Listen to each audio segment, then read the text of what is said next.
نماز میں مکروہ کام، مکروہ کیا ہوتا ہے؟ شیخ ابن باز رحمۃ اللہ علیہ سے سوال کیا گیا کہ بعض احادیث میں آیا ہے کہ آپ صلی اللہ علیہ وسلم نے اعمال میں سے اس طرح کے عمل کرنے سے منع فرمایا، اس منع کرنے کا مطلب اس کام کا حرام ہونا ہے یا اس نہیں سے مراد کراہیت اور ناپسندیدگی ہے، یعنی کیا چیز ہے؟ ابن باز نے جواب دیا کہ اصل قاعدہ یہ ہے کہ ممانعت تحریم کے لیے ہوتی ہے، یعنی بنیادی طور پر ممانعت کس کے لیے ہوتی ہے کہ یہ کام حرام ہے، نہیں کرنا، کیونکہ نبی صلی اللہ علیہ وسلم نے فرمایا میں تمہیں جس چیز سے منع کر دوں اس سے بچ جاؤ، اس کو تحریم کے حکم سے نکال کر کراہت پر محمول نہیں کیا جائے گا مگر صرف کسی دلیل کی بنا پر جو اس پر دلالت کرتی ہو۔ عبادات میں امر و نہی کا قاعدہ۔ شیخ ابن عثیمین کہتے ہیں کہ اوامر کو یعنی کرنے کا حکم جس کو ہوتا ہے نا امر، دو اقسام میں تقسیم کیا جاتا ہے۔ Number 1 تعبدی اوامر، number 2 تادیبی اوامر۔ تعبدی وہ جن میں عبادت کا ارادہ کیا جائے اور وہ وجوب کے لیے ہوتے ہیں، اور تادیبی وہ احکامات جو آداب اور مکارم اخلاق سے تعلق رکھتے ہیں، تادیبی ادب سے اور تعبدی عبادت سے۔ جن احکام میں عبادت کا ارادہ کیا جائے وہ وجوب کے لیے ہوتے ہیں، لازم ہوتے ہیں، کیونکہ اللہ تعالیٰ نے ہمیں ان کا حکم دیا ہے، جیسے وَاعْبُدُوا اللَّهَ اقیموا الصَّلَاةَ۔ ان احکامات کو اپنے لیے پسند کیا ہے کہ ہم ان احکام کے ذریعے سے اس کا قرب حاصل کریں، تو ہم پر واجب ہے کہ اگر وہ حکم ہے تو اس کو بجا لائیں، اگر نہیں ہے تو چھوڑ دیں۔ یعنی اللہ نے جو حکم دیا یا ایھا الذین آمنوا کہہ کے، وہ کس لیے حکم دیا؟ کرنے کے لیے حکم دیا ہے، تو اس کو کرنا چاہیے۔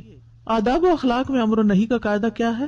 لیکن اگر وہ احکام آداب اور اخلاق حسنہ سے تعلق رکھتے ہوں اور ان کے اور اللہ عز و جل کے درمیان قرب حاصل کرنے کا کوئی تعلق نہ ہو، تو ان میں جو حکم دیا گیا ہے وہ مستحب ہے، جس سے منع کیا گیا ہو وہ کراہت کے کام کے لیے ہوگا، حرام نہیں ہوگا۔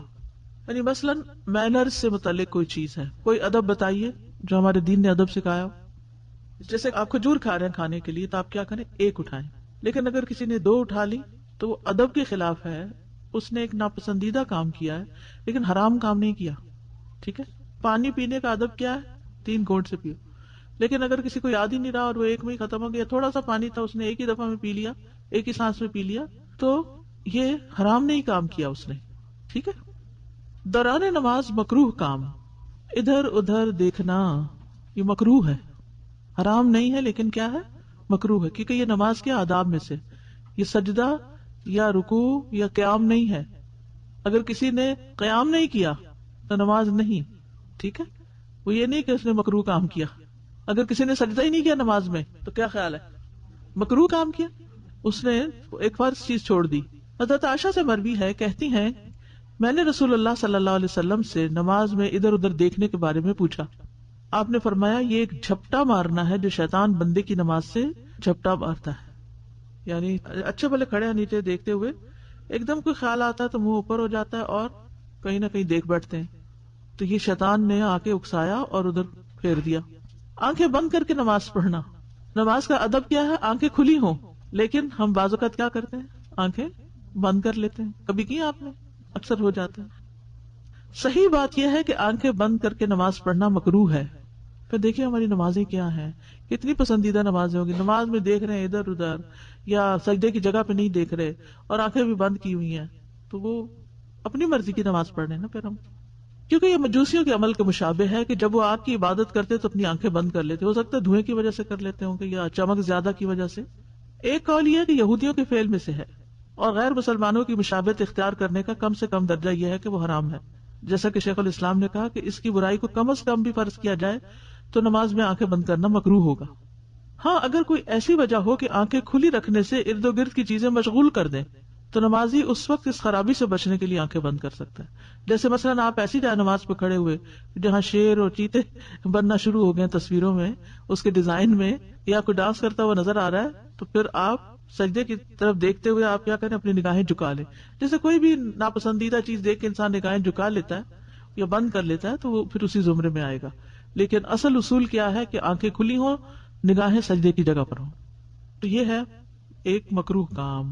نمبر 1 ادھر ادھر دیکھنا، نمبر 2 آنکھیں بند کر کے نماز پڑھنا، نمبر 3 قبلے کی جانب یا دائیں جانب تھوکنا۔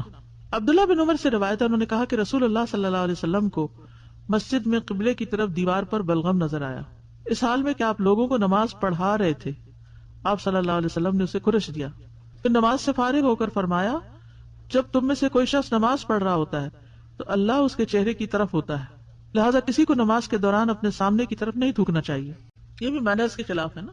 پہلو پر ہاتھ رکھنا، پہلو کون سا جسے ہک کے نہیں کہتے ایسے یہاں سائڈ. ابو ہریرہ رضی اللہ عنہ نبی صلی اللہ علیہ وسلم سے روایت کرتے ہیں کہ آپ نے منع فرمایا کہ کوئی آدمی پہلو پر ہاتھ رکھے ہوئے نماز پڑھے. یہ بھی مینرز کے خلاف ہے. زیاد بن صبیح حنفی کہتے ہیں کہ میں نے ابن عمر کے پہلو میں کھڑے ہو کر نماز پڑھی، اس دوران میں نے اپنے ہاتھ اپنے پہلو کوکھ پر رکھ لیے. جب وہ نماز سے فارغ ہوئے تو فرمایا یہ کیفیت نماز میں صلیب سے مشابہ، اس یعنی یوں رکھ لیں گے تو کیا ہو جائے گا، کراس بن جائے گی، اور رسول اللہ صلی اللہ علیہ وسلم اس سے منع کیا کرتے تھے. دوران نماز بائیں ہاتھ سے زمین پر سہارا لے کر بیٹھنا، یعنی اتحیات پڑھ رہے ہیں اور ہاتھ گھٹنوں پہ رکھنے کی بجائے، ران پہ رکھنے کی بجائے آپ نے کہاں رکھا ہوا ہے، زمین پہ رکھ کے ٹیکا ہوا اور اس پہ بیٹھے ہوئے. ابن عمر رضی اللہ عنہ نے ایک شخص کو دیکھا کہ وہ نماز میں بیٹھے ہوئے اپنے بائیں ہاتھ کا سہارا لیے ہوئے تھا، یعنی زمین پہ ہاتھ رکھے ہوئے تھا. ہارون بن زید نے کہا وہ اپنی بائیں جانب پر گرا ہوا تھا، یعنی بالکل ادھر. تو یہ بھی ادب کے خلاف ہو گیا، آپ سیدھے اسٹریٹ بیٹھے. تو ابن عمر نے اس سے کہا ایسے مت بیٹھو، اس طرح وہ لوگ بیٹھتے ہیں جنہیں عذاب دیا جائے گا، یہ بیٹھنا ناپسندیدہ ہے. ہاتھ کی انگلیوں میں تشبیک کرنا، یہ ہے تشبیک، انگلیوں میں ڈال دینا یا ایسے کر کے کڑا کے نکالنا. ٹھیک ہے. ابن عباس کے آزاد کردہ غلام شعبہ سے مروی ہے، انہوں نے کہا میں نے ابن عباس کے پہلو میں نماز پڑھی، میں نے اپنی انگلیوں کے پٹاخے نکالے. جب میں نے نماز پوری کر لی تو انہوں نے کہا تمہاری ماں نہ رہے، تم نماز ہی میں اپنی انگلیوں کے پٹاخے نکال رہے ہو. جی انگلیاں توڑنا اس طرح.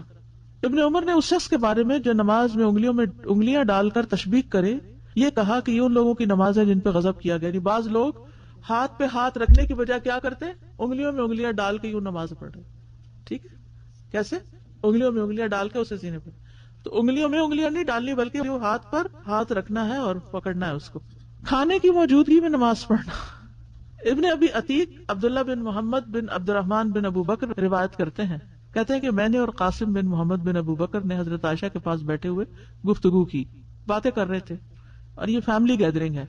آپ دیکھ رہے ہیں ایک حضرت ابو بکر رضی اللہ عنہ کے پوتے کے بیٹے ہیں.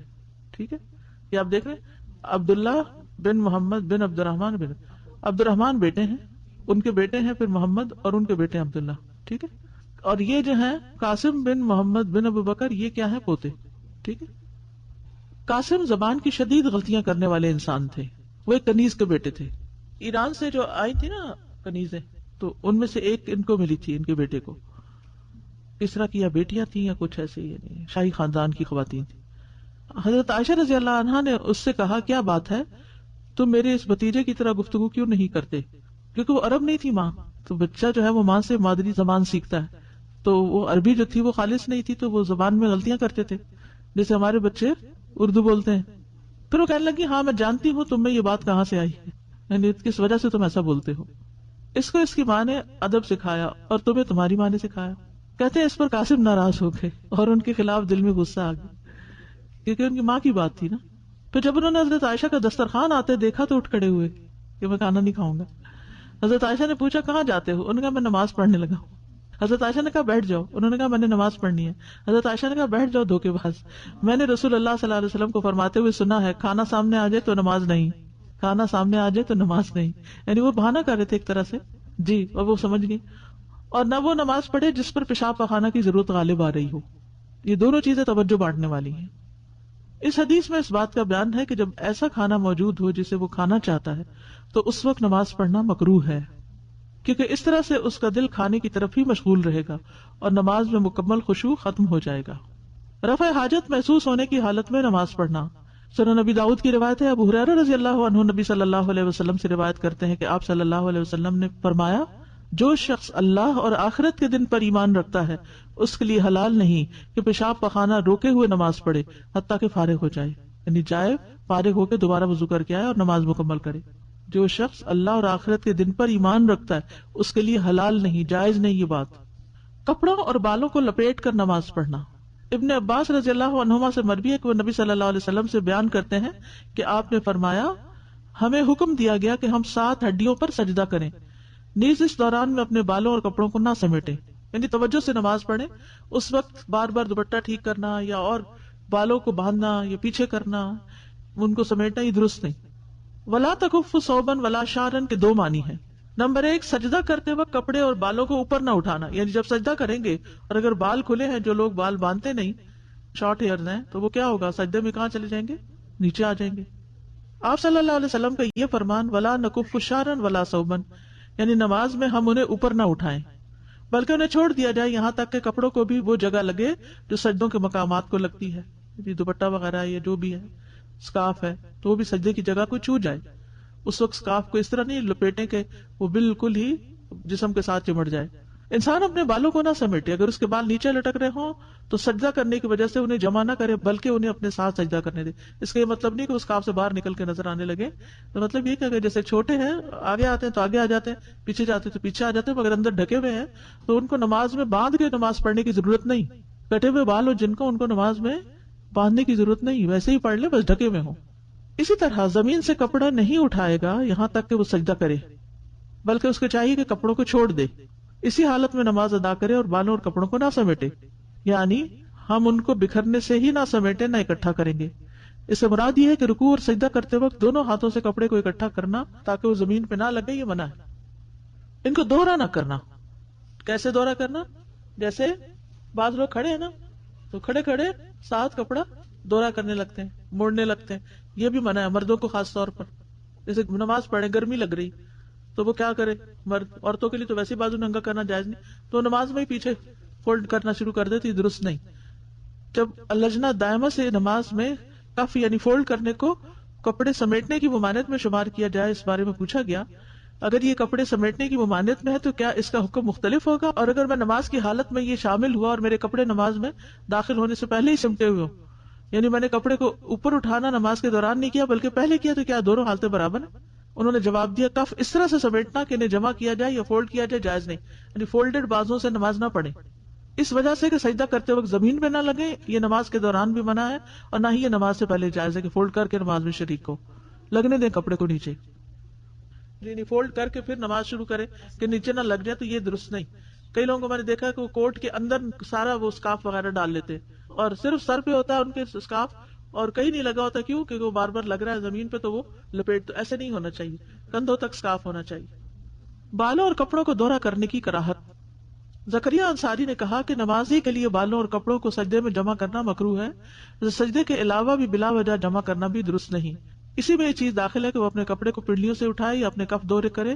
اس نہیں کی حکمت یہ ہے کہ کپڑے اور بال بھی اس کے ساتھ سجدہ کرے. یعنی مردوں کے لیے نا ٹخنے ننگے، اب اگر کسی کا پینٹ ڈھیلا ہے تو وہ نیچے ہو گیا، پھر بار بار وہ اونچا کر رہا ہے، پھر وہ نیچے ہو رہا ہے، پھر اونچا کر رہا ہے، تو اس طرح کے ایکشن جو ہے نماز کے دوران مناسب نہیں، ادب کے خلاف ہے.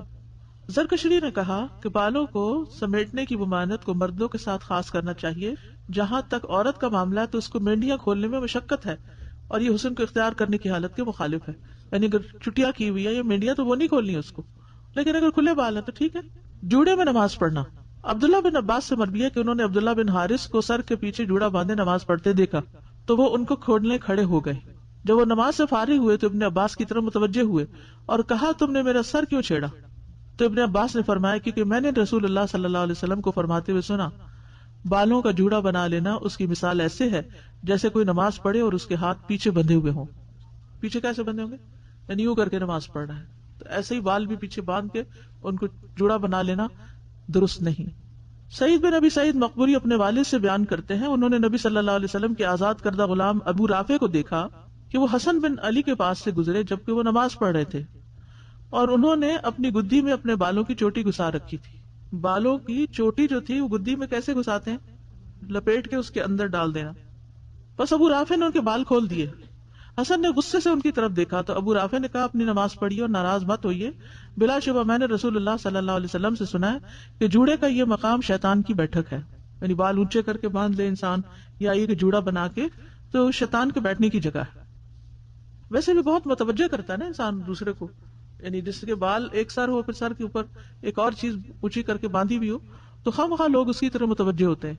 مرد کا چہرہ ڈھانپ کر نماز پڑھنا. ابو ہریرہ سے روایت ہے انہوں نے کہا رسول اللہ صلی اللہ علیہ وسلم نے اس بات سے منع فرمایا کہ آدمی نماز کے دوران اپنا منہ ڈھانک لے. نقش و نگار میں کھو جانا.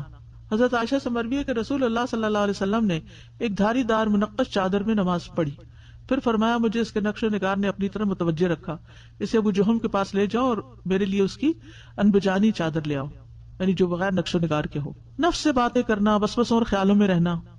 رسول اللہ صلی اللہ علیہ وسلم نے فرمایا جب کوئی شخص نماز پڑھتا ہے در حقیقت وہ اپنے رب تبارک و تعالیٰ سے مناجات کرتا ہے، چنانچہ اسے معلوم ہونا چاہیے کہ وہ اپنے رب سے کیا مناجات کرے، کیا بات کہہ رہا ہے، یہ پتا ہونا چاہیے کہ کیا بول رہے ہو۔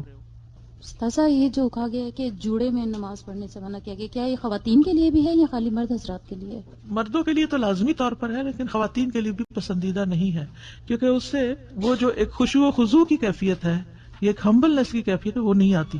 اور اگر باندھے ہوئے بھی ہو نا بال تو نیچے کر لیں، اوپر اٹھا ہوا نہیں ہونا چاہیے، اوپر اٹھانے کی ممانعت ہے۔ جی استاذہ، نماز کے بعد جو انگلیاں بجاتے ہیں ان کو سلام پھیرنے کے بعد اس کی مانیت ہے؟ مسلح پہ منع ہے، اٹھ جائے تو پھر اور بات۔ اچھا مسئلے پہ منع ہے، کیونکہ میں کہتی اپنے بیٹے سے تو وہ کہتا نہیں ایسا نہیں ہے، لیکن میں نے اس کے لیے مسلح پہ بیٹھے ہوئے وضو کیا ہوا ہے، مسلح پہ بیٹھ کے خطبے کے دوران یا نماز کے دوران نہیں کرنا چاہیے، جب وہاں سے اڑ گئے تو پھر نہیں، ہاں نہیں، سلام کے بعد۔ ادب یہ سارے مینرز کے خلاف ہیں یہ سب بات۔ جی میں یہ پوچھنا چاہ رہی تھی کہ اگر جوڑا نہیں بندھا ہو، صرف پیچھے بال کلپ لگا لیتے ہیں جیسے کوئی حرج نہیں، کوئی حرج نہیں، کوئی حرج نہیں، بالکل۔ یعنی یہ وہ مینرز ہیں جو ہم عام طور پہ گھروں میں بچوں کو سکھاتے ہیں کہ بڑوں کے سامنے ایسا نہیں کرتے، تو پھر اللہ سبحانہ وتعالیٰ تو سب سے بڑے ہیں، جہاں اللہ اکبر کہہ کے ہم کھڑے ہوئے نماز میں، تو پھر کیسے وہ یہ سب کام کر سکتے ہیں۔ جوڑے کے بارے میں ہی سوال ہے، اکثر گردن پہ جب بال چوٹی یا کچھ پھیلے ہوتے ہیں تو پرابلم ہوتی ہے۔ کلپ لگا لیں، بہت اونچا نہ کریں، نہیں اونچا مطلب یہاں پر جیسے میں نے ابھی بھی یہ یہاں پہ بنایا ہوا ہے، تھوڑا سا نیچے کر لیں۔ جی، بلا ضرورت حرکت کرنا۔ شیخ ابن عثیمین کہتے ہیں کہ نماز میں بلا ضرورت حرکت کرنا ناپسندیدہ کام ہے، اس کے باوجود اس کی 5 اقسام ہیں، یعنی نماز میں حرکت کی 5 اقسام ہیں۔ پہلی قسم حرکت واجبہ، ضروری حرکت، مثلا آپ ہاتھ اٹھاتے ہیں، رکوع میں جاتے ہیں، سجدہ کرتے ہیں، اس کے بغیر نماز ہی نہیں ہوتی۔ دوسری قسم کی حرکت محرمہ، حرام حرکت جس سے نماز باطل ہو جاتی۔ تیسری قسم حرکت مکروہ حرکت۔ چوتھی قسم حرکت مستحبہ، مستحب حرکت۔ پانچویں قسم حرکت مباح حرکت، جائز حرکت۔ تو سب سے پہلی قسم ہے واجب حرکت کی، لازم۔ جہاں تک واجب حرکت کا تعلق ہے تو اس سے مراد وہ حرکت ہے جس پر نماز کی صحت کا دار و مدار ہے۔ مثال کے طور پر وہ اپنے رومال میں نجاست دیکھتا ہے تو اس کو ختم کرنے کے لیے اس کا حرکت کرنا ضروری ہے۔ اسی طرح وہ اپنا رومال اتار دے، اس کی وجہ یہ ہے کہ نبی صلی اللہ علیہ وسلم ایک دفعہ لوگوں کو نماز پڑھا رہے تھے کہ آپ کے پاس جبریل علیہ السلام آئے، انہوں نے آپ کو بتایا کہ آپ کے جوتوں میں نجاست ہے، تو آپ نے نماز کے دوران ہی انہیں اتار دیا اور نماز جاری رکھی، تو یہ حرکت واجب ہے۔ مثلا نمازی کو کوئی بتائے کہ اس کا رخ قبلہ کی طرف نہیں، تو اس کے لیے قبلہ رخ ہونے کے لیے حرکت کرنا واجب ہے۔ نمبر 2 حرام حرکت۔ جہاں تک حرام حرکت کا تعلق ہے تو وہ بلا ضرورت مسلسل بکثرت حرکت کرنا ہے، جیسے فجٹنگ کرنا، ہلتے جلتے رہنا، کیونکہ اس طرح کی حرکت نماز کو باطل کر دیتی ہے، اور جو چیز نماز کو باطل کرتی ہو اس کا کرنا حلال نہیں، کیونکہ یہ اللہ کی آیات کا مذاق اڑانے کے برابر ہے۔ نمبر 3 مستحب حرکت۔ جہاں تک مستحب حرکت کا تعلق ہے تو یہ نماز میں کسی مستحب عمل کے لیے حرکت کرنا ہے، جیسا کہ کسی کا صف کو برابر کرنے کے لیے حرکت کرنا۔ آپ نماز میں کھڑے، اتنے میں ایک شخص کا وضو نہیں رہا، وہ صف سے نکل گیا، اب آپ کیا کریں گے؟ صف کو جوڑیں گے تو حرکت تو کرنی پڑے گی۔ یا وہ اپنے سامنے والی صف میں جگہ خالی دیکھ کر آگے کی طرف بڑھ جاتا نماز کے اندر ہی، حالانکہ وہ نماز کی حالت میں ہو۔ یا صف سکڑ جائے تو وہ خالی جگہ کو پر کرنے کے لیے آگے بڑھ جائے، خالی جگہ کو پر کرنے کے لیے آگے بڑھ جائے۔ یا اسی طرح کی دیگر حرکات جن کی بنا پر نماز میں ایک مستحب عمل واقع ہوتا ہے، کیونکہ یہ حرکت نماز کو مکمل کرنے میں سے ہے۔ یہی وجہ ہے کہ جب ابن عباس نے نبی صلی اللہ علیہ وسلم کے ساتھ نماز پڑھی اور وہ آپ کے بائیں جانب آ کر کھڑے ہوئے تو آپ نے ان کو سر سے پکڑ کر پیچھے سے اپنی دائیں جانب کھڑا کر دیا۔ چوتھی ہے مباح حرکت۔ جہاں تک جائز یا مباح حرکت کا تعلق ہے، یہ ضرورت کے تحت کی جانے والی تھوڑی یا مجبوری کے تحت کی جانے والی زیادہ حرکت ہے۔ جائز حرکت ضرورت کے تحت جو حرکت کی جاتی ہے، تھوڑی ہو یا مجبوری ہو تو زیادہ بھی ہو سکتی ہے، یعنی اس کی اجازت ہے۔ اس کی مثال نبی صلی اللہ علیہ وسلم کا وہ فعل ہے جب آپ نماز کی حالت میں ہی امامہ بنت زینب کو اٹھائے ہوئے تھے، جو کہ رسول اللہ صلی اللہ علیہ وسلم کی بیٹی تھی، یعنی آپ کی نواسی تھی۔ ان کی والدہ کی جانب سے آپ ان کے نانا تھے۔ آپ صلی اللہ علیہ وسلم جب قیام کی حالت میں ہوتے تو انہیں اٹھا لیتے۔ کیا کرتے؟ قیام کی حالت میں ان کو اٹھا لیتے اور جب سجدے میں جاتے تو انہیں اتار دیتے. ایسے ہی جو ماں اپنے بچے کو اٹھا کر نماز پڑھ رہی ہے اس کا بھی یہی حکم ہے، کیونکہ بعض اوقات رکوع اور سجدہ تو ممکن نہیں نا بچہ اٹھا کر، تو جب قیام کر رہی ہے تو کندھے سے لگا لے اس کو، جب رکوع میں جا رہی ہے تو بچے کو نیچے بٹھا دے، اور سجدے میں جاتے ہوئے بھی. پھر جب اٹھے اور بچہ کھیل میں لگ جائے تو چھوڑ دے، اور اگر پھر وہ رونا شروع کر دے تو پھر اٹھا لے. مجبوری کی بنا پر زیادہ حرکت کرنے کی مثال جنگ کی حالت میں نماز پڑھنا ہے. ٹھیک ہے، جیسے قرآن مجید میں آتا ہے حافظوا علی الصلوات والصلاۃ الوسطی وقوموا للہ قانتین فإن خفتم فرجالا او رکبانا فإذا امنتم فاذکروا اللہ کما علمکم ما لم تکونوا تعلمون. سب نمازوں کی حفاظت کرو اور درمیانی نماز کی بھی، اور اللہ کے لیے فرما بردار ہو کر کھڑے ہو جاؤ. پھر اگر تم ڈرو تو پیدل پڑھ لو یا سوار. پیدل پڑھ لو کیا؟ نماز چلتے چلتے. یہ کب ہے؟ جنگ کی حالت میں، خوف کی حالت میں اس کی اجازت ہے، لیکن عام لوگوں کو اس کا نہیں پتا. پھر جب امن میں ہو جاؤ تو اللہ کو یاد کرو جیسے اس نے تمہیں سکھایا ہے جو تم نہیں جانتے تھے. جو شخص نماز پڑھتے ہوئے چلتا پھرتا ہے اور کوئی شک نہیں وہ بکثرت ایسا کرتا ہے، لیکن اگر یہ مجبوری کی وجہ سے ہو تو ایسا کرنا جائز ہے. اس طرح کرنے سے نماز باطل نہیں ہوتی. ٹھیک ہے. اب مثلاً آپ کا بچہ گر گیا نماز کی حالت میں، یا کوئی سخت قسم کی لڑائی شروع ہو گئی یا کوئی ایسی چیز، تو قبلے کا رخ پھیرے بغیر اگر آپ 2-4 قدم ادھر ہو کے اس کو پکڑ لیتے ہیں، کھینچ لیتے ہیں، یا ان کو ہٹا دیتے ہیں یا تھوڑا سا حرکت کر لیتے تو کوئی حرج نہیں. مکروہ حرکت، لیکن وہ حرکت جو ناپسندیدہ ہے وہ ان اقسام کے علاوہ ہے، اور نماز کے حوالے سے اس کو بیان کرنا مطلوب ہے. اس بنا پر جو لوگ نماز میں حرکت کرتے رہتے ہیں ہم انہیں کہتے ہیں کہ تمہارا عمل مکروہ ہے اور تمہاری نماز میں نقص پیدا کرنے والا ہے. ہر شخص نے مشاہدہ کیا ہوگا اور کسی ایسے آدمی کو دیکھا ہوگا جو اپنی گھڑی، قلم، رومال، ناک، داڑھی کے ساتھ کھیل رہا ہو یا اس طرح کا کوئی اور عمل کر رہا ہو. یہ سب کام مکروہ قسم کی حرکت میں سے ہیں. ٹھیک ہے. اگر یہ کام بہت زیادہ اور مسلسل ہو تو یہ حرکت حرام ہوگی اور نماز کو باطل کر دے گی. ٹھیک ہے. تو کتنی قسمیں ہیں؟ 5. نمبر 1 واجب. وہ کون سی ہے؟ جو ضروری ہے. ایک تو یہ کہ جو ہمارے ارکان ہیں نماز کے ان کو ادا کرنے کی. دوسرے اگر کوئی نجاست لگی ہے کپڑے میں یا کچھ ہو تو اس کو کھرچنے کے لیے یا اس کو اتار کے ہٹانے کے لیے اگر کوئی حرکت کرنی پڑے، جیسے آپ کی جراب ہے یا کچھ، تو نماز میں نظر آئی اچانک کہ اس کے اوپر کچھ لگا ہوا ہے تو نماز کی حالت میں اس کو اتار دیں گے اور اس کے لیے ہاتھ ہلانا پڑے گا نا، خود سے تو نہیں اترے گی. حرام حرکت کیا ہے؟ بلا ضرورت مسلسل حرکت کرنا، ٹانگ ہلانا، ہاتھ ہلانا، بے وجہ بس کو جانا، کبھی دوپٹہ ٹھیک کرتے رہنا. ٹھیک ہے. مستحب حرکت، صف کو جوڑنا اور خالی جگہ کے لیے آگے چل کے چلے جانا. مباح حرکت، مجبوری کے تحت کی جانے والی حرکت، سخت ضرورت اور مجبوری. یعنی کچھ چیزیں ایسی ہوتی ہیں جو سلام پھیرنے تک ڈیلے کر سکتے ہیں اور کچھ ایسی ہوتی ہیں کہ جو ڈیلے نہیں کی جا سکتی. اور خوف کی حالت میں، جنگ کی حالت میں چل پھر کے نماز پڑھ لینا. اور مکروہ حرکت کون سی ہے؟ بلا وجہ، کبھی ایسے بیٹھ گئے کبھی ویسے بیٹھ گئے. دوران نماز سجدے کی جگہ سے چیزوں کو ہٹانا. کبھی لوگ جا نماز کے بل ہٹانے لگتے ہیں، کبھی کچھ بچے نے پھینک دیا اس کو ہٹایا، تو وہ اب جو تو مجبوری ہے وہ تو اور بات ہے، لیکن جیسے کچھ لوگ دونوں ہاتھوں سے سجدے کی جگہ کو سنوار رہے ہوتے ہیں، یہ درست نہیں. رسول اللہ صلی اللہ علیہ وسلم نے فرمایا تم میں سے کوئی آدمی کنکریوں کو چھیڑنے سے اپنا ہاتھ روک کر رکھے، کیونکہ مسجد نبوی میں پلستر نہیں کیا ہوا تھا، باریک باریک بجری بچھائی ہوئی تھی، تو وہ کھڑے ہونے سے چلنے سے آگے پیچھے ہو جاتی ہے، تو اس کو سنوارنے اور برابر کرنے کی اجازت نہیں نماز میں. فرمایا کہ تم میں سے کوئی آدمی کنکریوں کو چھیڑنے سے اپنا ہاتھ روک کر رکھے، یہ اس کے حق میں ایسی 100 اونٹنیوں سے بہتر ہے جن میں سب کی آنکھوں کی پتلیاں سیاہ ہوں، یعنی قیمتی اونٹنیاں. اگر تم میں سے کسی پر شیطان غالب آ ہی جائے تو صرف ایک مرتبہ کر لے. یعنی وہ حرکت جو نماز باطل کر دیتی ہے اس سے اتنا زیادہ اجتناب کرنا چاہیے، کیونکہ جتنی زیادہ ساکت، ساکن، سکون اور خشوع والی نماز پڑھیں گے اتنا اس کا اجر و ثواب بڑھتا چلا جائے گا. معقیب رضی اللہ عنہ کہتے ہیں میں نے نماز میں کنکری ہٹانے کے سلسلے میں رسول اللہ صلی اللہ علیہ وسلم سے پوچھا، آپ نے فرمایا اگر ہٹائے بغیر